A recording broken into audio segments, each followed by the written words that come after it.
এখানে দেখতে পাচ্ছেন এক আকর্ষণীয় খেলা নিয়ে আমি হাজির হয়ে গেছি।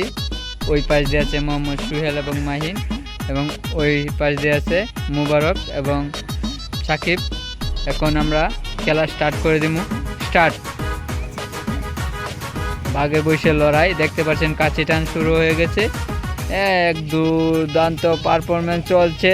যে যাকে ওই পাশে টেনে নিতে পারে সেই হবে বিজয়ী, আর তার জন্য রয়েছে আকর্ষণীয় পুরস্কার এবং গিফট হ্যাম্পার। সাকিব এবং মুবারক আর একটু দেখা যাক, তারা এখন সুহেল বিজয়ী। সুহেল, তোমার মুখ থেকে তুমি কিছু বলো, তুমি এখন বিজয়ী। সুহেল, তোমার বিজয় হয়েছে, তুমি কিরকম লাগতেছে? আমি খুব খুশি হচ্ছি আমার এখানে। তোমরা কি মনে করছো? তোমরা আমরা দুঃখ দেখে আমরা তো ডিসেন্ডিস লাগা দিতাম করে